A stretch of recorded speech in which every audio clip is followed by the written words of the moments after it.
Saya Hadri Cebole, penjulu agama pada kantor Kementerian Agama Kabupaten Bolaang Mongondo. Pada kesempatan yang sangat berbahagia ini, izinkan saya dan kita semua akan membahas tentang marhaban ya Ramadan. Alhamdulillahilladzi wassalatu wassalamu ala asyrafil anbiya'i wal mursalin wa maulana Muhammadin wa ala alihi wa sahbihi ajma'in. Amma ba'd. Puji syukur kita panjatkan di hadapan kehadirat Allah Subhanahu wa taala yang telah memberikan kesempatan, keikhlasan, kekuatan kepada kita semua, sehingga alhamdulillah pada saat ini kita masih dalam keadaan sehat walafiat, tidak kurang satu apapun, dan masih dalam keadaan melaksanakan ibadah Ramadan atau ibadah puasa pada tahun ini. Salawat serta salam senantiasa kita haturkan, curahkan kepada seluruh nabi sejak Nabi Adam alaihissalam hingga sampai kepada Nabi Muhammad SAW. Hadirin para pemirsa yang dirahmati Allah Subhanahu wa taala. Pada saat ini kita baru saja memasuki bulan yang agung atau bulan Ramadan. Lisan kita mungkin dengan mudah mengucapkan marhaban ya Ramadan. Selamat datang wahai Ramadan.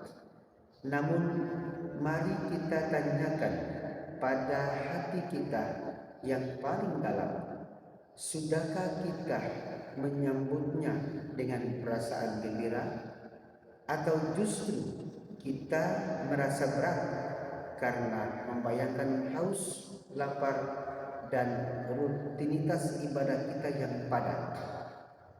Nah, hari ini mari kita luruskan kembali niat kita dan cara pandang kita terhadap ibadah di bulan Ramadan, agar ibadah puasa di bulan Ramadan kita pada tahun ini 1447 Hijriah 2026 Miladiah ini tidak sekedar menjadi rutinitas menahan lapar saja. Mari kita hadirkan 4 prinsip utama dalam ibadah kita. Yang pertama, ibadah itu berlandaskan cinta, bukan keterpaksaan. Mengapa banyak orang merasa berat berpuasa? Karena puasa hanya dianggap sebagai kewajiban yang menggugurkan tugas. Padahal ibadah itu seharusnya dilandasi dengan cinta, rela berkorban, dan kita tidak merasa itu sebagai sebuah beban. Mengapa? Karena ada cinta di sana. Jika kita mencintai Allah, Zat yang telah memberikan kita mata untuk melihat, jantung yang selalu berdenyut, atau seluruh panca indera kita ini, dan rezeki yang tak akan terputus-putus, maka puasa sebulan penuh ini tidak ada apa-apanya dibandingkan dengan karunia yang telah diberikan Allah Subhanahu wa taala kepada kita. Rasulullah sallallahu alaihi wasallam bersabda, "Kullu amali bani Adam lahu illa shayyam fa innahu liya wa anna ajzibi."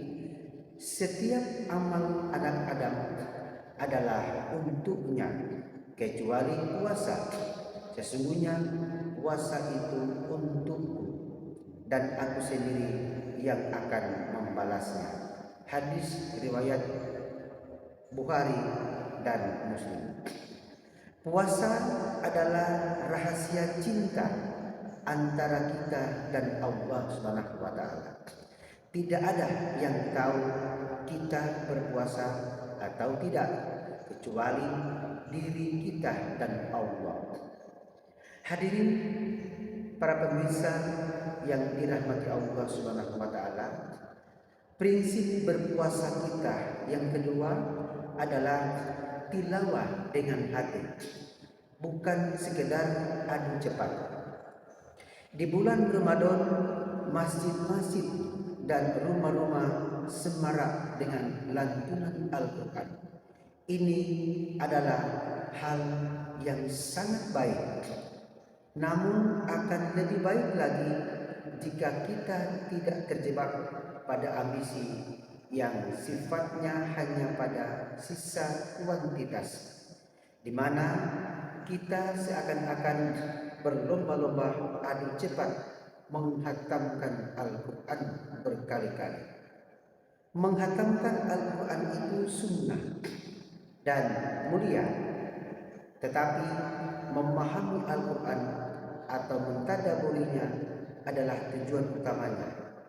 Allah Subhanahu wa taala berfirman, "A'udzubillahi minasyaitonir rajim. Kitabun anzalnahu ilaika mubarak liyadabbaru ayatihi waliyatazakkaru ulul albab." Ini adalah sebuah kitab yang kami turunkan kepadamu penuh dengan berkah, supaya mereka memperhatikan atau mentadaburi ayat-ayatnya, dan supaya mendapat pelajaran orang-orang yang mempunyai pikiran. Quran surat 1 ayat 25. Nah, mari kita mulai berubah cara tilawah kita. Jika kita tidak paham bahasa Arab, siapkan Al-Quran terjemahan. Baca satu halaman, lalu baca terjemahannya. Hadirin para pemirsa yang dirahmati Allah Subhanahu wa taala, prinsip berpuasa kita yang ketiga adalah sholat tarawih itu rehat dari dunia. Waktunya curhat kepada Allah Subhanahu wa taala. Istilah tarawih secara bahasa berasal dari kata tarwiha yang artinya istirahat atau bersantai. Dahulu para sahabat Nabi ketika sholat malam di bulan Ramadan, mereka beristirahat sejenak setiap selesai 4 rakaat karena saking panjangnya dan nikmatnya sholat mereka. Tapi saat ini kita kadang melihat realitas di mana tarawih berubah menjadi perlombaan, lari cepat. Tidak sedikit para jamaah berangkat melaksanakan sholat tarawih ke masjid-masjid yang sholatnya paling kilat. Mari jadikan sholat tarawih kita sebagai momen rehat dari dunia. Matikan sejenak handphone kita, tinggalkan sejenak urusan duniawi kita. Pada saat sujud, tumpahkan semua kelelahan kita. Curhatlah kepada Allah dan mintalah ampunan kepadanya. Bukankah Rasulullah SAW menjanjikan, "Man qoma Ramadan imaman wahtisaban ghufrolahu ma taqaddama min zanbihi." Barang siapa melakukan qiyam Ramadan atau sholat tarawih karena iman dan mencari pahala, maka dosa-dosanya yang telah lalu akan diampuni. Hadis riwayat Bukhari dan Muslim. Yang menjadi prinsip berpuasa kita yang keempat adalah sedekah dan wakaf. Berikanlah yang terbaik. Ramadan adalah bulan kedermawanan. Rasulullah Shallallahu Alaihi Wasallam adalah orang yang paling dermawan, dan beliau menjadi lebih dermawan lagi ketika bulan Ramadan tiba. Ibarat angin yang berhembus kencang. Bisa jadi saat bersedekah kita mencari lembaran uang yang paling lecet di dompet. Saat memilah baju bekas untuk disumbangkan, kita berikan yang sudah pudar warnanya. Padahal Allah Subhanahu wa taala memberikan teguran keras dengan firman-Nya, Bismillahirrahmanirrahim. Lan tanalul birra hatta tunfiku mimma tuhibbun. Kamu sekali-kali tidak sampai kepada kebajikan yang sempurna sebelum kamu menafkahkan sebahagian harta yang kamu cintai.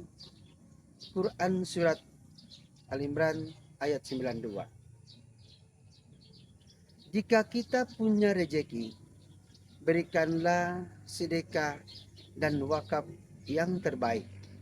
Berilah makanan berbuka yang paling enak, yang bahkan kita sendiri sangat ingin memakannya.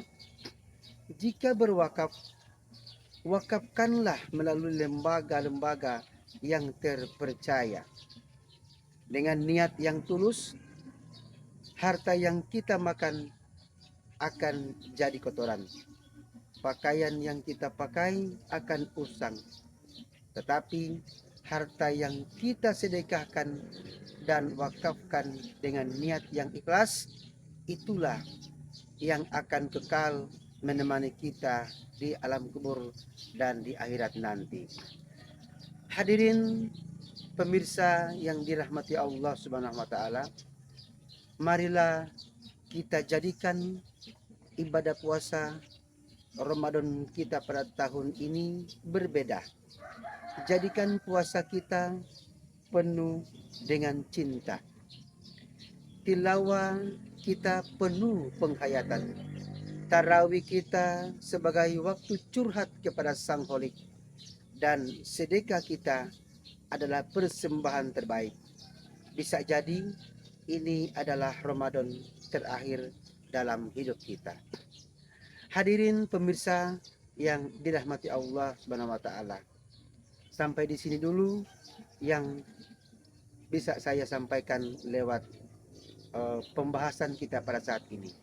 Insya Allah akan bermanfaat dan berguna bagi kita semua, dan senantiasa kita akan praktekkan di kehidupan kita selanjutnya. Akhirnya, usikum warahmatullahi wabarakatuh. Bila fisabil haq fastabiqul khairat. Wallahul muwaffiq illa aqwamit thoriq. Wassalamualaikum warahmatullahi wabarakatuh.